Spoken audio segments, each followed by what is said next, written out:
Hello, and welcome to Parenting Problems Today, the podcast where we explore different subjects related to the struggles that our families are having at parent trainers and in the world of parenting. We're all over the place. The reality is that parents struggle through so many different avenues with their kids when we look at the subjects of mental health, neurological development, and just overall defiance and development, depending on what the family is going through. So today we're coming to you. This is Robert Trout, your host, along with Mary Zaunbrecher from the Parent Trainers team. And we're coming with a subject that comes up a lot for our families in general. And we work a lot with tweens, teens, and young adults as far as development and mental health and kind of stabilizing families. But today's subject kind of spans every age group. And the reality is that we see this acted out in so many different ways. But the subject itself, every parent can relate to this. And that is how to prevent meltdowns and look at handling meltdowns once they've already started to occur. And let me be clear, the idea of a meltdown is where so many families say, oh, I get what that is. And they immediately think about what their child does. But this is a spectrum of behavior and reaction across the board, everything from kids that you see in the grocery store kicking and screaming and throwing things, all the way to kids refusing to get out of bed because they're so overwhelmed with anxiety or anger or something. Young adults who are getting angry and punching through glass windows or into walls or whatever it might be. This is a spectrum that cannot be defined by one word because it literally is a question of saying what feels manageable to the parent and what feels unmanageable to the parent. So we're going to step into this conversation, but I invite all of you as the listeners to recognize that this is going to be a broad discussion looking at what we teach all of our families about when it comes to strategies of preventing meltdowns, but also recognizing when you missed it and it happened, what are some of the general things that every parent needs to step back and assess and then make a plan for as they're working through the meltdown as it's occurring with their kid. Again, it doesn't matter how old they are. The truth is meltdowns aren't related to just children. This is a human reaction at all ages. We all have the capacity for a meltdown. But as a parenting podcast, we're going to step back and focus on that. So, Mary, when you hear the idea of meltdowns, what's the first things that come to mind for you in the families that we work with? Yeah, something that comes to mind, kind of top of list, is predictability. And getting out in front of it. Like I work with parents who say, like every night at 7 p.m., he crashes and he starts to like annoy his brother. I'm like, great. So every night. So what do you do differently? Right? What have you tried? And it's like, well, we ask him to stop. Okay. Let's predict it's going to happen again tonight. What's the next thing we can do? What's something new we can try? So a lot of just patterns and predictability and recognizing that a lot of times when meltdowns occur or tantrums occur or behavior that's dysregulated and, embarrassing in public occurs, when we step back and look at the bigger picture, a lot of times it's really a matter of your child having a need that is not being met, or that they're trying to override, or they're trying to control something. And if we can look at what are the things that happened before, or what are the ways that, we're handling airport situations, or we're handling the grocery store, or we're front loading, here's a plan if we start feeling upset, really being able to step back and look at patterns and say, what are the things we can manage that are inside of our control for our child? And then what are the things that we still have a little bit to learn about? Absolutely. And the conversation for me, when we talked about predictability, really starts when I say to the parent, how do you know this is a problem? And there's two categories for me. The first category is the parent that says, oh, well, they reach emotional overload and they explode. And it's like, okay, so it's something that you have to track and keep your eye on as far as their tics, their like emotional show and tells that happen through the day. Because in that category, it literally is about recognizing and being the external gauge. Oh, I know that just increased your anxiety when we met that person or had that conversation, or you weren't allowed to buy that thing at the grocery store, etc. So in that category, it's just creating your own internal meter. And the predictability is I know it's coming today. It's not, it's coming at 3 o'clock. It's, I see what's happening in this. And we'll get into the prevention measures about all that, because for that category, it very much is about stopping the process of the day and building in release valves as you go through the day. So that category is one of the easiest to work with, in my professional opinion, because it's like, okay, we know it's coming and we need to be observant and recognize that this child doesn't have the capacity to track this themselves. So there's awareness and a tracking ability. That category, okay, let's build a strategy. Category number 2, however, is where predictability becomes so defined, like you said, at 7 o'clock at night, they lose it. And that's where it becomes so structured when we have to look at the routines and practices and what's going on in the family dynamic.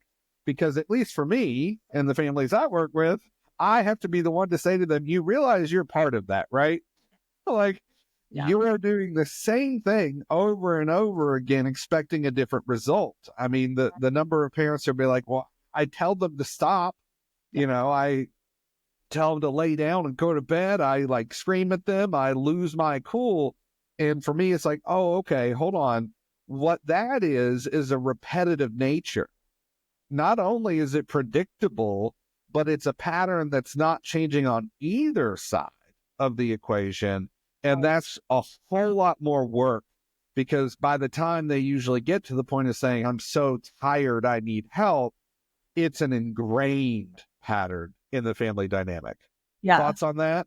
Yeah, I'm giggling over here because, there are a lot of parents who are like, I asked them to calm down. And the amount of times I said this, but like never in the history of telling someone to calm down, they've been able to calm down, right?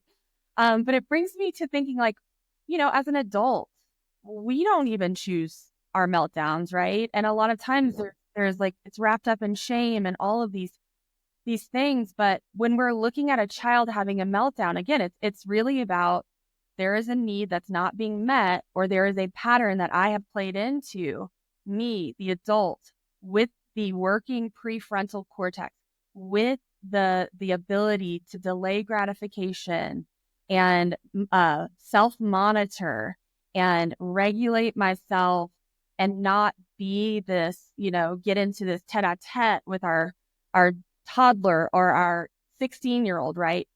To step back and say, if I have to do one thing differently, that's all I have to do, right? And for some parents, like yesterday, I was like, like we've tried all of these things. Like if it's just shaking them out of that dysregulated state that they're so ingrained in, like it can be running your head underwater while they're talking to you, or, just throwing the environment off a little bit even, or being able to say like, this moment may need levity, or this kid just needs a hug and needs to know that someone's here with him, right? There's a way that, there's kind of a comfort for a lot of parents that I work with, and like, just change one thing. Don't overthink it. Just change one thing to start out and let's see what happens, right? Let's monitor from there. Yep. Break the pattern. Yeah. There's no greater lesson in working through a mental health episode than recognizing that the brain is doing its thing. Yeah. And whatever you do, as long as it's different, the brain hones in on the different, because that's unpredictable. And the brain needs to determine, is this safe or unsafe? Right. So if you start doing something weird or turn and leave the room or whatever it might be, the brain locks on to the thing that doesn't normally happen. And that helps the individual edge back towards a place of being more regulated. Right. So let's use this and just step immediately. Let's focus on preventing for a little bit. And then we'll split the conversation and step into like, okay, you tried to prevent, but it happened anyway. Now what? So let's split this conversation into two. Okay. So there are some general best practices that come up every single time, at least for me, when we're looking at preventing. And there's the two categories, right? So step one is always the awareness of the parent, whether it's an awareness of my child needs support in, I'm going to track for them where they're at on their scale of anxiety or depression or anger or frustration or whatever it is. I'm going to kind of track that and start to build a scale, right? So that awareness. And then the other awareness on the other category is an awareness that I'm a part of this too, so I better take care of myself and kind of step in and teach skills and kind of go through that. Mm-hmm. But outside of those, you get into some pretty basic things for especially the tweens and teens, our youngest, as we're working through families that are doing that. And step one is a really, really hard, frustrating thing for parents is routine matters. No matter what, who you are listening to this podcast, we cannot stress this enough. Routine is your best friend when it comes to working with these age groups and developmental patterns. And even the kids that have like autism or some other developmental delay or something neurological going on, routine establishes safety because they count on the fact that every day at 7:00, we start bedtime routine. And that's brushing teeth, reading books, listening to music, whatever it is for your family. It doesn't matter. But routine is one of the greatest prevention measures because it allows them to say, oh, when we get to this point, I can hold on to the predictability of that and know that everything's okay. No matter what I'm dealing with emotionally, we're doing what's normal, which is going to help regulation through all of that. So step one sounds simple. It's not simple, but it's one of those things that you can push someone that's like, oh, well, he's getting really high on that scale. I'm going to start bedtime routine because it's time for that. And just pushing into the routines will help because it's that like, oh, I know this. I can do this. I do it every day like this. And that routine is amazingly helpful. Beyond that, we get into kind of understanding their personalized triggers. I was talking to a parent yesterday where this was the big thing. It's like, there isn't a simple answer for this big scenario you handed me. There's not. There's your kid and where her grit level is at and where she can regulate and what she's translating this into for herself. And that's personality. She's taking this as a great hit, or she's saying, no, that was manageable. Where are we at on that scale? Because the parent reaction needs to be in balance with that, because sometimes the parent pulls the kid off of the pedestal where they were going to be able to manage what was happening. But understanding their personalized triggers is a big part of that. Let me pause there. Mary, what comes up for you when we start looking at triggers for the kid? Yeah. Again, it's just like this concept of I don't have time for the meltdown. And oftentimes parents are like, well, I can't, manage this by adding a 30-minute break in the day. I don't have time for that. But then when we really get into it, it's like, well, the meltdowns last 2 hours or 4 hours, right? And so let's look at an actual time frame for 30 minutes versus 2 or 4 hours, right? And really being able to, create space and time and all of those things for kids when you know that there's predictable behaviors. A lot of times it's, traveling and the overwhelm of an airport, or it's, it's kids really wanting autonomy and not wanting to listen to the bedtime routine thing, or, right. It's like all of these ways that we're looking at just each person's each family system's tiny, tiny nuances and working with those things, right? Yeah, it's about building in co-regulation time, right? Which means you as the parent predicting this behavior, regulating yourself, and then helping your child through a set of skills and tools that we teach, right? How to help that child stay regulated or get to regulated or be regulated more often, right? And that's what you're talking about with routine, like creating that Yeah, safety, like kind of the guardrails, right? Your child's starting at a 2 rather than a 5, right? So getting to the explosion or the meltdown takes more time. absolutely. Yeah, and to the parent that's listening, if you're doing work with one of our team or anyone, that I hope they're taking you through the understanding that routine includes preventative strategies where, your kid comes home and you can tell, right? Their body language, their tone, their how hard they threw their backpack on the ground after school. These are all things parents are like, oh my God, we're at a 7 already. Like Yeah. just from one action. And then routine steps in where it's like, okay, I need to buffer the process that's happening here. I'm not going to focus on anything other than, like, for example, the three most common are them being hungry or dehydrated, they're tired, or they're overstimulated. Those are the three most common. Yeah. All of these are perfectly manageable. And routine is one of those things where they come home and the first thing you do every day is hand them a glass of water and say, drink this.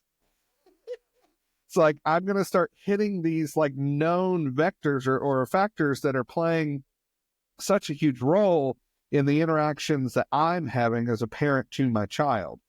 And this gets into a whole other category of teaching emotional skills, which is all about like, okay, like take care of yourself and learn language to communicate where we're at. I have some families, especially where the kids like on maybe the autism spectrum or some kind of learning pattern neurologically, where the kid comes home and the first thing they do after they walk through the door is walk to their chart and put a color coded like magnet or something that the parents have created where it's like, this is where I'm at. They don't have to say a word, but when you see the red stone, this is where they're at.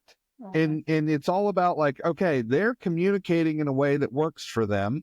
We've worked on that really hard. Now it's time for me to help the process where it's like, here's your snack or, some alone time or your earphones or, we're going to sit and watch a TV show together though, like hear that, like this is about figuring out a way to connect and take care of and communicate through the strategies of doing so. And they're learning from you how to do that.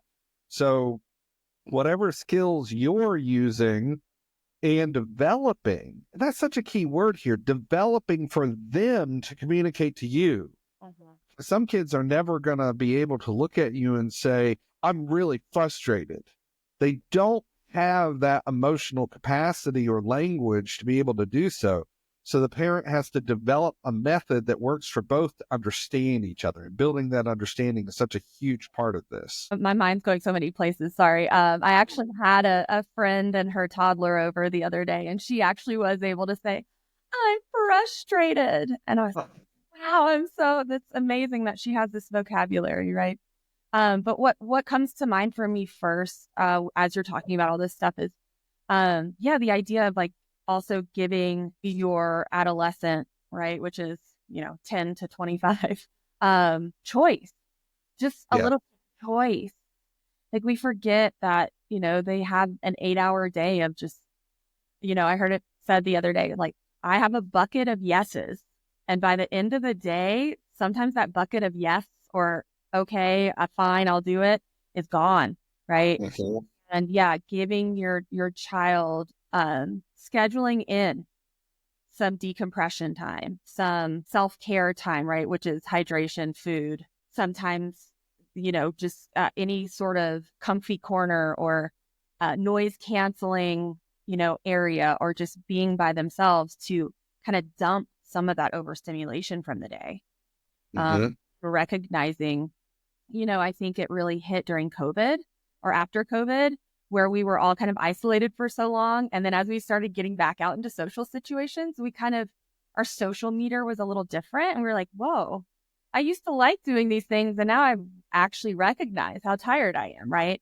So being able to recognize those things in yourself, in your child, and every child is so different, right? You've got the kids who just want to party and stay at grandma's for days and days and days, hanging out with the cousins.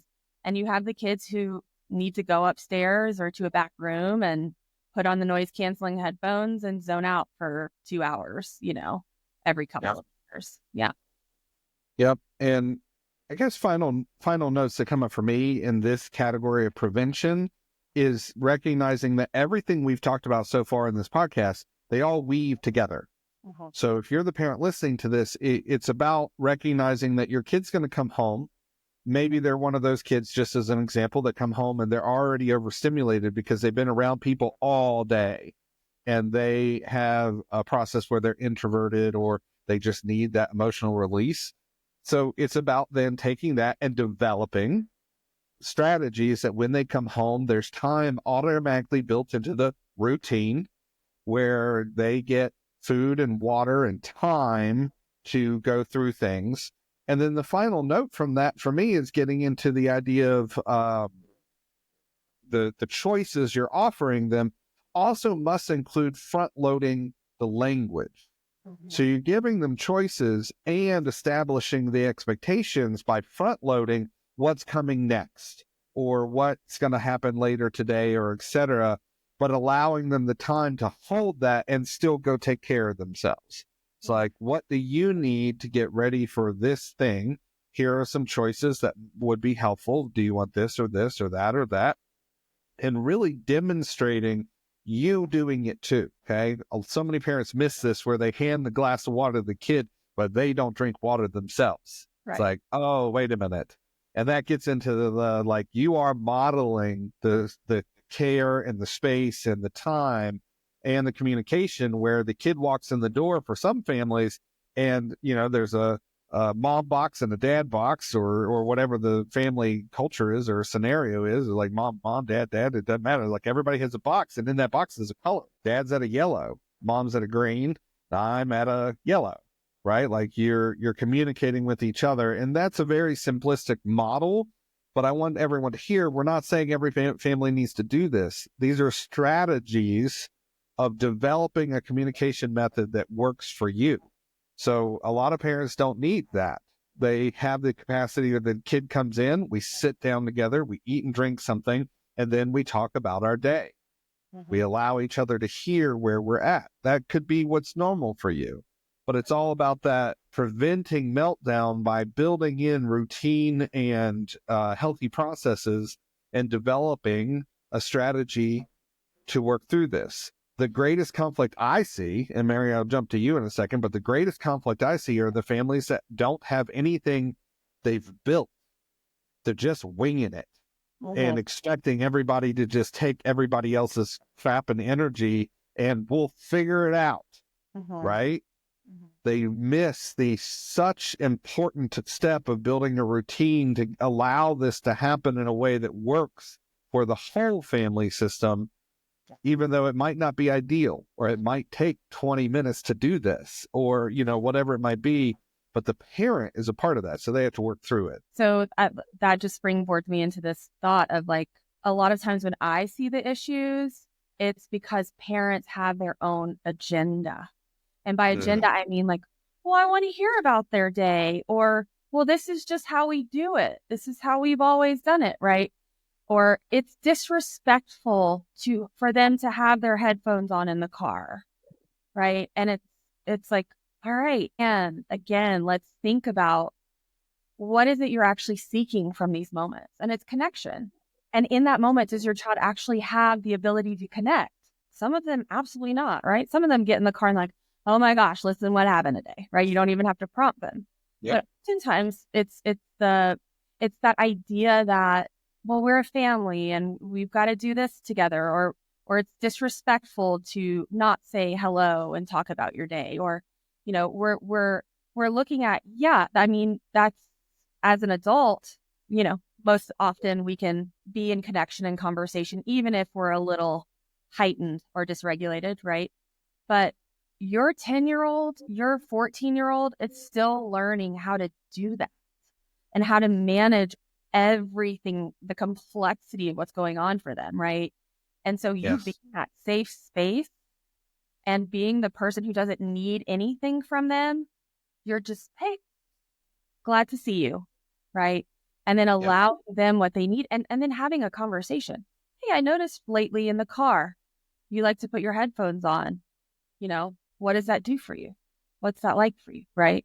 Oh, well, it's been so loud at school. My last class is PE and the gym is full of people and it's just totally overstimulating. So it's really nice to be able to just zone out and listen to music, right? Great. Well, just so you know, I'm here to talk to you if you ever need to talk in the car. And I totally respect that you probably need some decompression time, right? Like having those conversations and becoming an advocate and ally to your child and their needs, because we're all different. And yeah, being able to create that safety and that choice for your child then establishes a deeper connection where they do actually come to you, right? And they say, hey, there's this thing. Wow. Yeah. So just thinking about what are the things that we're kind of sticklers for, are the patterns that we notice that, we do because we do them and there's not really intention, that might help to have a conversation over at some point and give your child space over, at some point. Yep. The number one prevention strategy is the element of co-regulation that you're talking about there. It just is. If you as the parent show up in a unregulated state, I mean, I don't like to use the word guarantee, but it's pretty likely that this is about to turn into a meltdown. And let me be clear, for one or both of you, like we talked about in the beginning of this episode, this is a human condition, not just a your kid condition. So just pay attention to the reality of co-regulation, which we have another episode recorded about if you want to look that up. And the whole idea of that is you recognizing that you're playing such an integral role in your kid's ability to process and move through emotions and energy that they've developed through their day, and taking care of them and yourself. So I think that's a great segue into the second part of this conversation, which is handling meltdowns as they start. And again, this is a general conversation. If you want to get specific, then we need to know more about you and your kid and their personalities and strategy and things that are not working to kind of get more specific.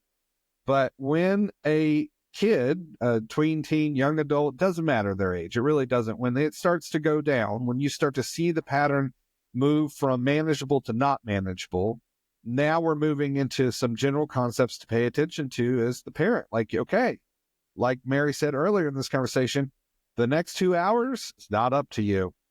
There are strategies that we teach parents to try to intervene. It is possible sometimes to pull someone out of a neurological loop or pattern that they're entering into. It absolutely is. But today, what we're talking about are just the general ideas of it. So I'm going to start with the simple one that I've already talked about with the co-regulation. Step one in a meltdown is you as the parent step back, calm down, because this kid is going to regulate off of your state of being. So if you follow them down the rabbit hole because they're angry or frustrated or whatever, and then you get frustrated because you've got to get somewhere, it's over. I mean, let's just be absolutely clear. It's over because you're following each other into a state of being that's not going to be productive at all. So step one is always going to be step back and calm down. Okay. From there, we get into strategies that, start to become a little specific to the scenario of where you are, what the meltdown looks like. And remember, meltdowns are on a spectrum. So are they punching walls, or are they putting their headphones on and putting their hoodie up and sliding into the back seat of the car? Like, okay, where are we at in this and how do we move into it? So let me give a couple generals, and then Mary, I'll pass it to you.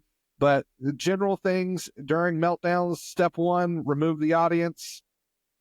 Step one, after you've taken care of yourself, right? Step one is you take care of yourself, you stay calm, and you're ready to proceed into a practice. Now get the audience away, because very often meltdowns occur because they want to gain the attention, because it gives an advantage, a social advantage of making you feel like a bad parent because you've upset your child. And it's biological. I hate to tell you, some parents are like, I don't care. Yeah, you do. Somewhere in there, you do. Your brain is looking at all the eyes that are looking at you. So you have to create space is usually step one from whatever scenario you're in. So change rooms, change directions, change, et cetera, whatever it might be. But if there's an audience, you need to remove that audience. Then we get into the process of allowing them to open up and in. You need somewhere to step into the conversation. So if they're screaming and screaming and screaming, and you step back and you stay calm, just wait. It's coming.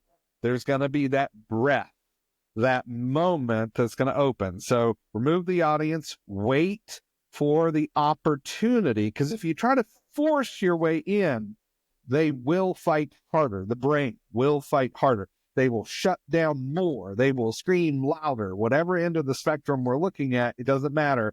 They dig in when people try to force into the meltdown. It just happens. So I'm going to pause there. Mary, where are you at in that conversation?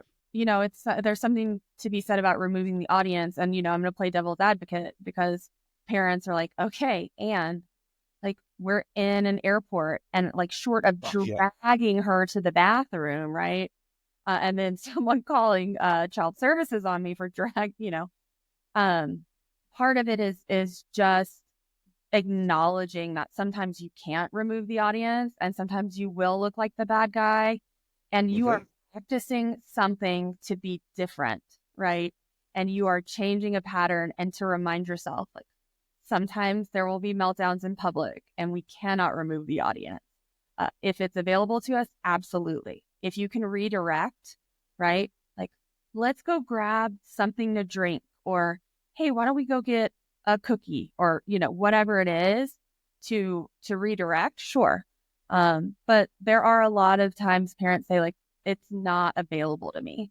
And so in that moment, as you're stepping back and saying, do I have the capacity to try something different?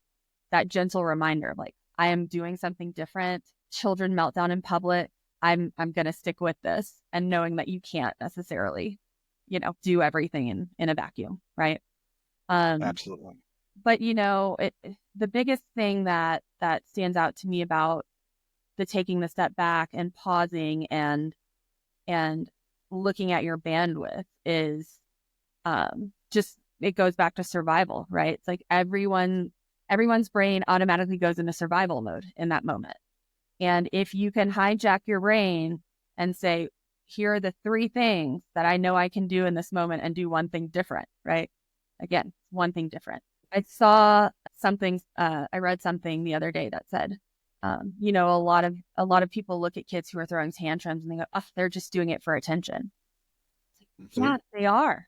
They need something from us. They're communicating attention, right? But where I tend to have parents differentiate the appropriateness of giving attention in those moments is, hey, I think you're feeling big feelings right now, or something's going on for you that's really big. But the way that you're communicating it is actually hurting me, right? Whether they're kicking and screaming or calling you names or whatever, right?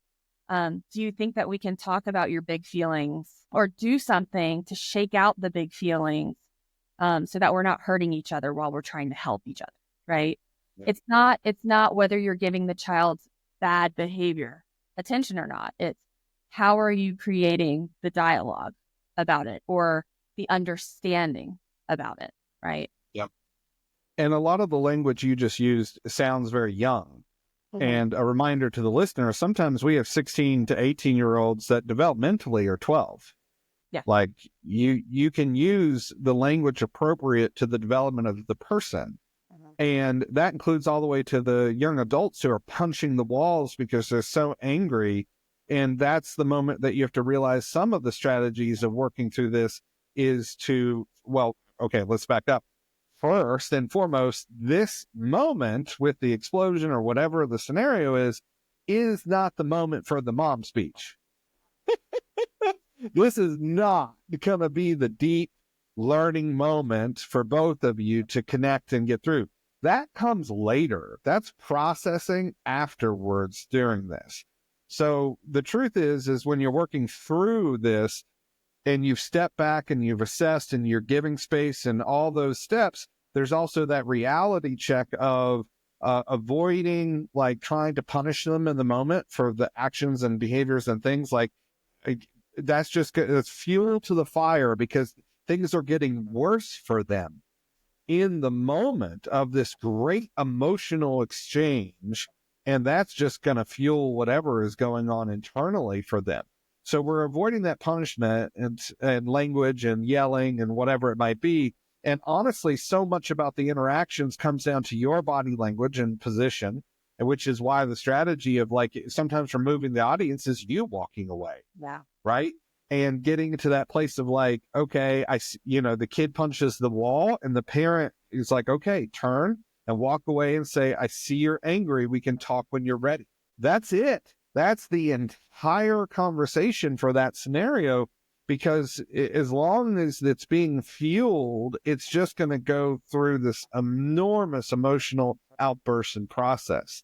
So many strategies are inside of these topics we're talking about. And again, this is so specific to you and your kid. So these are general ideas for parents to consider and develop strategies of like, oh, I should try that, or that makes sense to me, etc. But the idea is to use minimal verbal language during the actual process of the meltdown, whatever that looks like. Words very often just get in the way of the actual outcome you're looking for. And I'm going to say this very often is because you have something to say. As the parent, you have something so powerful that you want them to understand about how you feel about what they're doing right now. Again, take a breath. This is not the moment for your emotional process. You are literally stepping into the role of space holder and reflector and understanding what's going on for them so that you can remain safe. Later, especially if you can remain calm when you're processing the event, there's usually an appropriate time to slip in parts about what happened for you and how you felt during that, because they're calm enough that they can take that in. And it matters to them because, at the base level, they have that parental child relationship they're trying to maintain or love for you or whatever you want to say about that, where it's like, okay, how do we get this? Thoughts on that, Mary? Did I miss something? Again, my brain's going in all different directions, right? Because it's so applicable to just very basic neurology, right? When they are not in a regulated state, they're not integrating anything you're saying anyway. And I will say, as a kid who tended to be more on the emotional and like, oh, don't tell me what to do side of things, right? I remember when my parents were like, you're punished. I'm like, I'm already punished. Let's ride, right? Like, all the way to 9.5, We all have that memory. My poor parents. But yeah, just this idea of like, you see that moment as your child saying, please understand me. Please just understand me, right? Because that's all it is. That's all communication is. And that's all behavioral communication is, right? Please understand me. I need to know that you get how big and hard this is for me right now, right? And to your point, most parents, my biggest invite to them is say less, stop talking, right?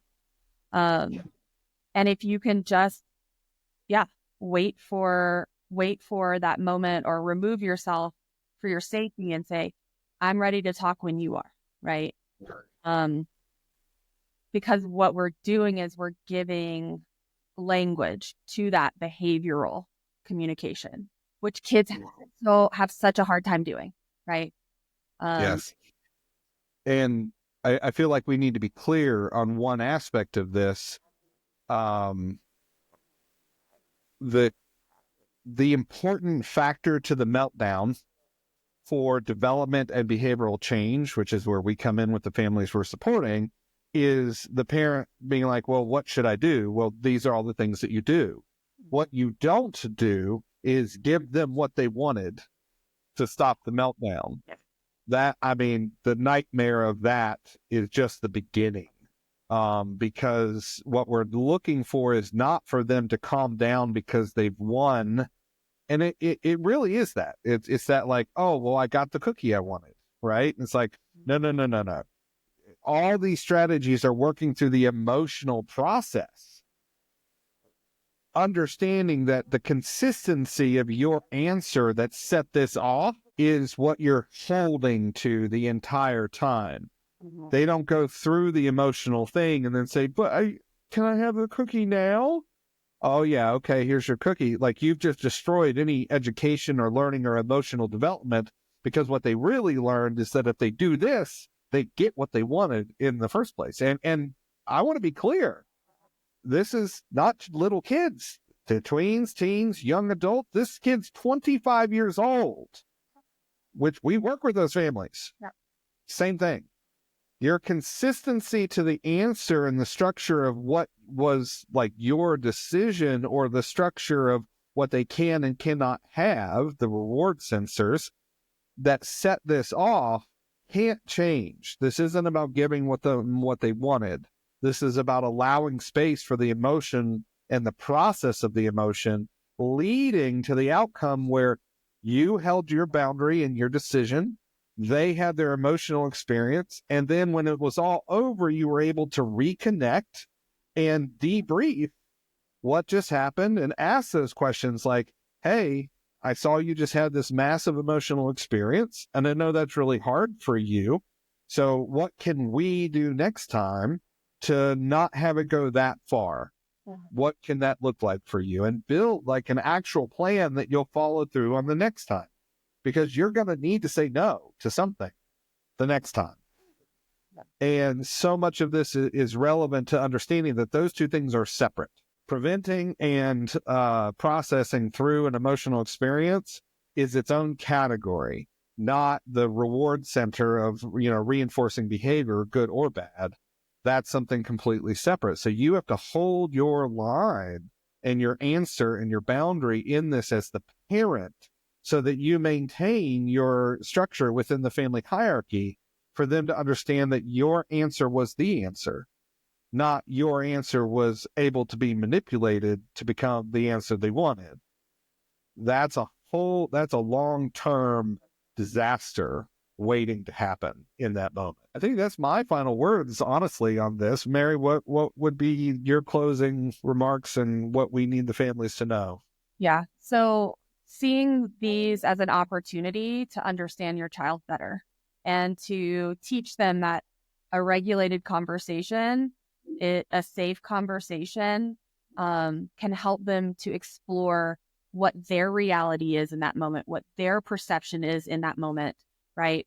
And how to tolerate discomfort, how to tolerate the inability to control everything in their lives, right? And to acknowledge, like, sometimes we all, there's 30 people in a room and we all have different emotions regarding one event that happened, and that's okay. But your child's reality is, big, and they need to know that you're in it with them. And so part of this is really fine-tuning that process of stepping back, stepping in when it really matters the most. Absolutely. All right.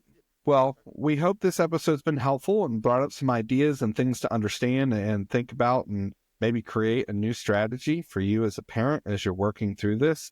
And hopefully you don't feel alone, because we're very serious. This is not little kids. This is every age of kid that's going through what could be defined as some form of meltdown.